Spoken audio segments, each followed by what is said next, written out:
There are moments in life when you realize that no matter how hard you try, some people will never see you as an individual. They will only see what they can take from you. That was the case with my parents. My name is Ethan, and for most of my life I wasn't a son. I was a free babysitter, a housekeeper, and an extra paycheck. I grew up in a household where family meant sacrifice, but only for me. My parents, Mark and Emily, had 5 children, and as the eldest, I was expected to carry the weight of responsibility while my younger siblings were coddled and spoiled. Everything I owned, from my clothes to my personal time, belonged to my parents. It didn't matter that I was working full-time by the age of 18. I was still their property. By the time I turned 20, I had enough. I moved out, scraping together every penny to rent the smallest, cheapest apartment I could find. I was finally free. Or so I thought. Barely a month after moving out, the phone calls started. My parents, who had once laughed in my face and told me to leave, were now begging me to return. Not because they missed me, but because someone needed to take care of my siblings. I refused. I had given them enough of my life. That's when my father, Mark, changed his tone. He demanded that I put family before personal independence and insisted I return home. I stood my ground. I told him my life mattered too.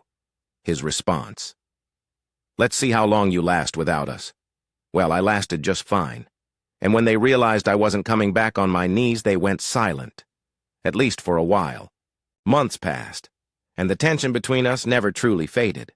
My parents, still struggling to handle the responsibility they had dumped on me for years, kept trying to manipulate me into babysitting. I refused unless they paid me. That was unacceptable to them. One Saturday, my mother arrived at my apartment unannounced, shoved my 2 youngest siblings inside, and walked off before I could stop her. I called her, demanding she return for them. She didn't come back until after 10 p.m. She was furious that I had interrupted her fun. That was the last straw. I told her that if she ever pulled that stunt again, I'd call the police. She scoffed. The next morning, I noticed my gaming console was missing. I called my parents. My mother admitted my youngest sibling had taken it, but she refused to take it away from them. "I don't have the heart," she said. I did. I rode my bike straight to their house and demanded my console back. My father held it up, smug, and told me I could have it back if I agreed to babysit more. Big mistake. I pulled out my phone and started dialing the police. That's when my mother caved, snatching the console from my father's hands and shoving it into mine before the situation could escalate. My father screamed that I had no right to disrespect him. I laughed in his face. "Respect is a two-way street," I told him. We didn't talk again for months. I thought they had finally given up. I was wrong. One Saturday morning, as I was getting ready for work, I heard loud, desperate knocking at my door. I didn't answer. Then I heard my 2 youngest siblings' voices. I looked out my window just in time to see my mother running away. She had dumped my siblings at my doorstep and fled. This time, I didn't chase after her. I climbed out of my window and left through the back.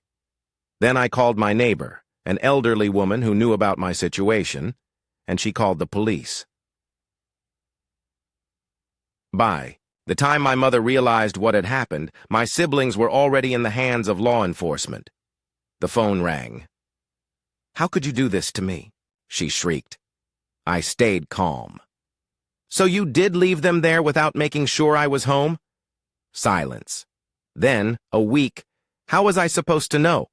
I told her that what she had done was childish and reckless. She kept yelling until she finally admitted that she was being charged with child abandonment. She got off easy, a fine, a slap on the wrist.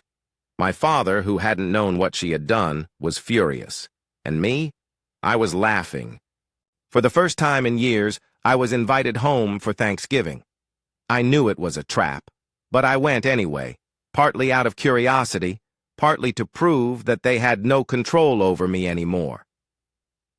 Dinner started off tense, but the real show began when My father leaned back in his chair, lit a cigarette, and declared, "Enough is enough. You need to come home and help with the bills and your siblings. We don't have time for ourselves anymore."